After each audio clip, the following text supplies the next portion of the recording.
अमरमणि की जेल से रिहाई हुई पर पूरी जिंदगी रोते हुए कटेगी। पूरे परिवार को लग चुका है मधुमिता का श्राप। चलना फिरना भी मुश्किल, बीमारी ऐसी कि टॉयलेट में भी बैठना मुश्किल। जब योगी की आई सरकार तो मांगी गई रिपोर्ट, जांच में हुए कई बड़े खुलासे। ब्राह्मणचर्य की बात भूल जाइए, अमरमणि को बाहर निकालना बीजेपी की मजबूरी नहीं, कानून की कमजोरी भी रही।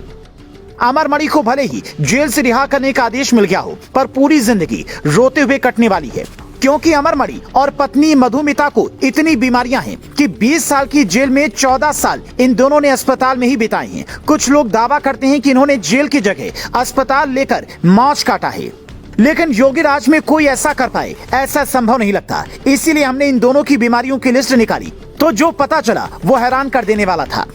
67 साल के अमरमणि को स्पॉन्डिलोसिस नाम की बीमारी है। इस बीमारी में रीढ़ की हड्डी से जुड़ी समस्या होती है। इसके अलावा डिप्रेशन की भी दिक्कत होती है, जिसका कई सालों से साइकोलॉजिस्ट इलाज कर रही हैं। बीपी, शुगर और कमर में दर्द की ऐसी बीमारी है कि उठना बैठना और चलना फिरना सब मुश्किल हो गया है। दिल की बीमारी बताकर अस्पताल में भर्ती होने वाली अमरमणि की बीमारी उम्र के साथ साथ बढ़ रही है। अमरमणि की पत्नी मधुमणि त्रिपाठी का भी यही हाल है। मधुमणि ने साफ साफ कह दिया था कि मुझे दौरे आते हैं, ऐसा ख्याल आता है कि दुनिया ही छोड़ दूं।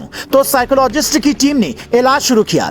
रीढ़ की हड्डी में भी दिक्कत बताई, मतलब दोनों पति पत्नी खुद को मानसिक रूप से बीमार बताकर अस्पताल में रह रहे थे। लेकिन सवाल ये कि क्या सच में इनकी बीमारियां इतनी गंभीर थी कि 20 साल में 14 साल अस्पताल में ही रहना पड़ा? तो इसका जवाब है नहीं, पर ऐसी रिपोर्ट है कि बीते कुछ दिनों में बढ़ती उम्र के साथ बीमारी भी बढ़ गई थी। आप ये जानकर हैरान हो जाएंगे कि अक्टूबर 2007 में जेल में बंद होने वाली ये पति पत्नी 2012 में ही बीआरडी मेडिकल कॉलेज गोरखपुर पहुंच गए थे और तब से उसी अस्पताल में इलाज चल रहा है। लेकिन सवाल बीमारी से ज्यादा अमरमणि के चाल चलन को लेकर है। यूपी सरकार ने अच्छे चाल चलन की वजह से रिहा करने का फैसला लिया, पर सच क्या है वह हम आपको बताते हैं। ऐसे मामलों में लोग कानून की कमजोरी का फायदा उठाते हैं और इस केस में भी ऐसा नजर आता है। आखिर किसी को उम्र कैद मिली है तो फिर अच्छे आचरण की वजह से रिहा कैसे किया जा सकता है? ये सवाल मधुमिता का परिवार आज भी पूछ रहा है। कहा यह भी जा रहा है कि बीआरडी मेडिकल कॉलेज का कमरा नंबर 16 अस्पताल की डायरी से गायब है। ये उस जर्जर इमारत में है जिसे गिराने के आदेश सालों पहले दिए जा चुके हैं, पर ऐसा नहीं हो पाया। इसकी वजह है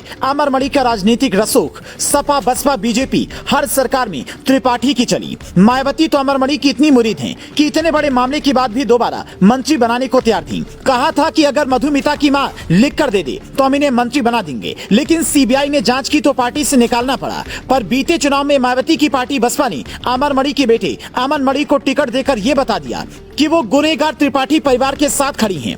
अब आप अमरमणि की रिहाई पर क्या कहेंगे? कमेंट कर हमें जरूर बताएं। क्या ऐसे लोगों को रिहाई मिलनी चाहिए या उम्र कैद का मतलब ताउम्र जेल होना चाहिए? धन्यवाद। आप देख रहे हैं सक्षम समाचार, सच का दर्पण समाज को